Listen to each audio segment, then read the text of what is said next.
Welcome to speak English. আজকে আপনাদের জন্য আমরা কিছু ম্যাজিক ওয়ার্ড নিয়ে আসছি। হ্যাঁ প্রিয় ভাই বোনেরা, আশা করি আপনারা শেষ পর্যন্ত খুব মনোযোগের সাথে দেখবেন, কারণ এখানে যথেষ্ট এন্টারটেইনমেন্ট আছে। ওকে, সো লেটস বিগিন। কি বলছে আমাদের স্পিক ইংলিশ? স্পিক ইংলিশ বলছে সাম ইন্টারেস্টিং ক্রস ওয়ার্ডস। অ্যাকচুয়ালি ক্রস ওয়ার্ডস না এগুলো, তারপরও স্পিক ইংলিশ আমাদেরকে বলে দিয়েছে যে এটা হচ্ছে ক্রস ওয়ার্ড। কেন ক্রস ওয়ার্ড? আমরা একটা ক্রস চিহ্ন ইউজ করেছি, দেখো এটা হচ্ছে ক্রস ওয়ার্ড। তো দেখুন এখানে লেখা আছে ব্রাস্ট। এই যে ব্রাস্ট, এই যে ব্রাস্ট শব্দটা, burst, sorry burst, BURST, burst, burst out, যার বাংলা অর্থ হচ্ছে ফেটে পড়া। এই যে এই আউটটাকে আগে আনেন আর বার্স্টটাকে পেছে নেন, তাহলে হচ্ছে আউট বার্স্ট, যার বাংলা অর্থ হচ্ছে উল্লাস। মানে সামনেরটাকে পেছনে, পেছনেরটাকে সামনে নিলে অর্থের সম্পূর্ণ পরিবর্তন হয়ে যায়। দেখি এরকম আর আছে কিনা। আমরা কিন্তু এভাবে আমাদের ভোকাবুলারি খুব ইজিলি শিখতে পারবো এবং দীর্ঘদিন আমাদের মনের মধ্যে এগুলো গেঁথে থাকবে। আমরা এভাবেই ভোকাবুলারি শিখি। এই যে আউট ফিট, আউট ফিট মানে একসাথে হচ্ছে সাজসজ্জা, পোশাক আশাক, এগুলোকে বোঝায়। আউট মানে কিন্তু খেলার মাঠ থেকে আউট হয়ে গেছে, আর খেলতে পারবে না, বলে গেট আউট, এখান থেকে বের হয়ে যান, এইসব আউট না। এটা হচ্ছে আউটফিট। এটা একসাথে হলে এটাকে কম্পাউন্ড নাউন বলে, যার অর্থ হচ্ছে আপনার সাজসজ্জা, পোশাক, বেশভূষা। এই ফিটটাকে আগে আনেন, আউটটাকে পরে নেন, তাহলে হচ্ছে ফিট আউট, যার অর্থ হচ্ছে সাজানো, কাউকে সাজিয়ে দেয়া, কোনো কিছুকে সাজানো। ওকে, এরপরে কি আছে? এরপরে আছে ক্রাই আউট। ক্রাই মানে চিৎকার করা, আউট মানে এরকমই, ক্রাই আউট, যার অর্থ হচ্ছে চিৎকার করা। Okay fine. এবার আপনি আউটটাকে সামনে নিয়ে আসেন, ক্রাইটাকে পেছনে নেন, ঠিক উল্টো করে দেন, ক্রস, তাহলে হচ্ছে এর অর্থ হচ্ছে হইচই করা, চিৎকার করা এবং হইচই করা, ক্রাই আউট আর আউট ক্রাই। ওকে, তারপর ইনকাম। সবারই এটা দরকার, সবাই এটা চায়, সবাই এটা বাড়াতে চায়। ইনকাম মানে আসো, ভিতরে আসো। ইনকাম মানে মূল কথা হচ্ছে আমার পকেটের ভেতরে আসো। ইন মানে ভেতরে, কাম মানে আসো, ভেতরে আসো মানে দুনিয়ার যত টাকা পয়সা ধন সম্পদ আছে সব আমার কাছে চলে আসো, এই জন্য এটার নাম হচ্ছে ইনকাম।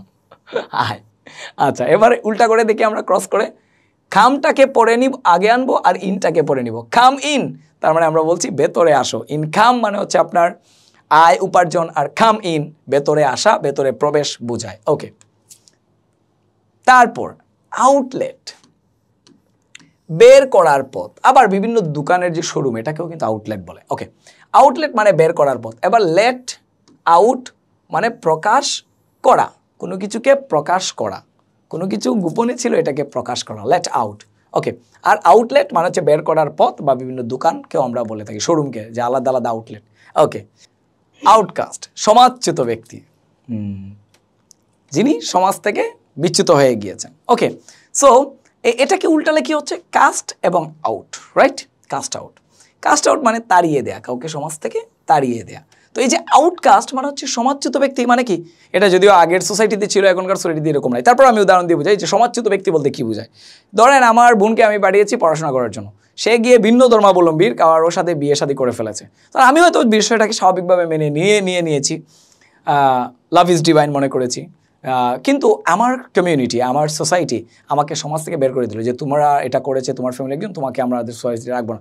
নানান রকমের মানসিক পীড়া, নির্যাতন দেওয়ার কারণে আমাকে সমাজের, আমার সাথে আর মিশে না, বসে না, আত্মীয়তা করতে চায় না। এটাই হচ্ছে সমাজচ্যুত ব্যক্তি। এই ধরনের ব্যক্তিকে বলে আউট কাস্ট। আর একই শব্দকে যদি উলট পালট করেন, ক্রস করেন, তাহলে হচ্ছে কাস্ট আউট, মানে কাউকে তাড়িয়ে দেয়া, ওই ব্যক্তিটাকে তাড়িয়ে দেয়। এটা একটা ভার্বের মতো কাজ করে। Okay, so I hope you understand. তারপরে কি আছে আমাদের জন্য? তারপরে আমাদের জন্য আছে লেট ইন, মানে প্রবেশ করতে দেয়া, কাউকে লেট ইন করতে দেয়া, লেট ইন, প্রবেশ করতে দেয়া।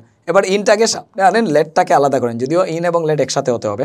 তার মানে হচ্ছে ঢুকার পথ, লেট ইন, ইন লেট। ওকে, প্রবেশ করতে দেয়া এবং ঢুকার পথ। তারপরে আছে সেট আউট, খুব ইম্পর্টেন্ট শব্দ, সেট আউট। সেট আউট মানে হচ্ছে যাত্রা করা। আমরা কোথাও যাব তো we set out, right?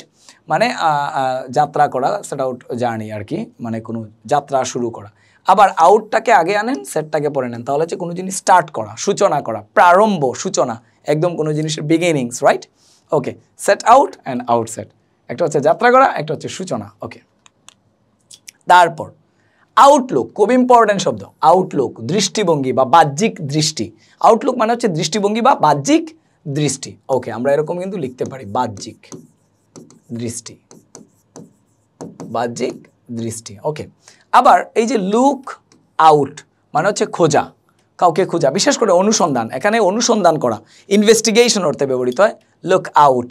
Look into, look out, look into এই শব্দগুলো খোঁজা বা অনুসন্ধান অর্থে ব্যবহৃত হয়। আউটলুক মানে দৃষ্টিভঙ্গি বা বাহ্যিক দৃষ্টি, আর লুকটাকে সামনে আনবো, আউটটাকে পেছনে আনবো, তাহলে এটার অর্থ হয়ে যাচ্ছে দৃষ্টিভঙ্গি বা খোঁজা। আর কি আছে? আর আছে টার্ন আউট। টার্ন আউট মানে বের করে দেয়া, টার্ন আউট, টার্ন আউট। আর এবার যদি আউটটাকে সামনে আনেন, টার্নটাকে পিছনে আনেন, তাহলে হচ্ছে উৎপাদিত বস্তু, আউট টার্ন, আউট টার্ন, উৎপাদিত বস্তু। আর টার্ন আউট মানে হচ্ছে আপনার বের করে দেয়া। ওকে, তারপর পুট আউট। পুট আউট মানে হচ্ছে নিভিয়ে ফেলা, কোনো কিছুকে নিভিয়ে ফেলা, বাতি নিভিয়ে ফেলা বা হোয়াট এভার ইট ইস। আর এবার যদি আউটটাকে সামনে আনেন, পুটটাকে পেছনে আনেন, আউটপুট মানে আমরা জানি ফলাফল। আমরা জানি যে এত পরিশ্রম করে কি আউটপুট পেলাম আমরা, এটা আউটপুট নাই, ঠিক আছে, একে রেখেই কী লাভ, কোনো আউটপুট হচ্ছে না ব্যবসায়, রাইট। এরকমভাবে পুট আউট নিভিয়ে ফেলা, আউটপুট অর্থ হচ্ছে ফলাফল, কনসিকুয়েন্স, এর পরিণাম কী হচ্ছে। সো আউটকাম, আউটকাম মানে হচ্ছে পরিণাম, আউটকাম। এবং আমরা দেখতে পাচ্ছি বেশিরভাগ কিন্তু আউট শব্দটা এগুলাতে আছে, আউট এবং কাম, পরিণাম, এর ফলাফল, কনসিকুয়েন্স কী হবে।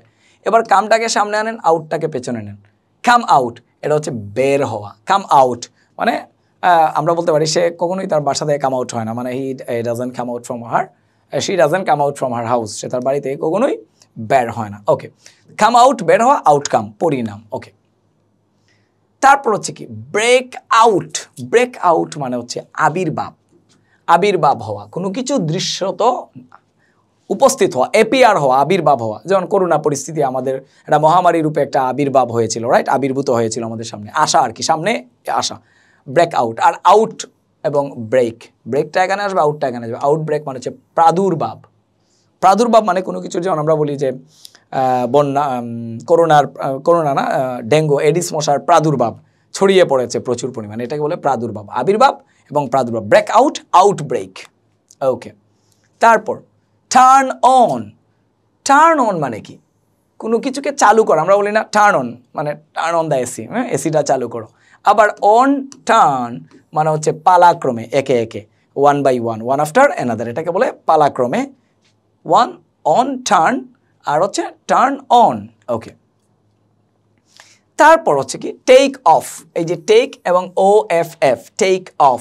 টেক অফ মানে হচ্ছে আমরা বলি যে প্লেনটা টেক অফ করবে, রাইট। টেক অফ মানে কিন্তু উড়া, আকাশে ফ্লাই করা, তাহলে উড্ডয়নের জন্য ভূমি ত্যাগ করা, এটাকে বলে টেক অফ। টেক অফ, উড্ডয়নের জন্য ভূমি ত্যাগ করা। সব জায়গাতে কিন্তু অফ শব্দটা দ্বারা আমরা বুঝি যে এটা মনে হয় বন্ধ হওয়া, নিচে নামা, কিন্তু এই প্লেনের ক্ষেত্রে কিন্তু ভাই টেক অফ কথাটার মানে হচ্ছে ফ্লাই করা, উড্ডয়নের জন্য ভূমি ত্যাগ করা। আবার অফটাকে সামনে আনেন, টেকটাকে পরে নেন, অফ টেক যার মানে হচ্ছে বন্ধ করে দেয়া, কোনো কিছু বন্ধ করে দেয়া, off take. Okay, take off উড্ডয়নের জন্য ভূমি ত্যাগ করা, অফ টেক এটার অর্থ হচ্ছে বন্ধ করা। এই ছিল আমাদের স্পিক ইংলিশের পক্ষ থেকে কিছু ক্রস ওয়ার্ড, যেগুলো এদিক থেকে এদিকে, এদিক থেকে এদিকে গেলে ভিন্ন ভিন্ন অর্থ তৈরি হয়। আমরা আবারও আপনাদের জন্য এরকম এন্টারটেইনিং এবং এক্সাইটিং কন্টেন্ট নিয়ে ফিরবো। সে পর্যন্ত সবাই ভালো থাকবেন। Learn English, speak English.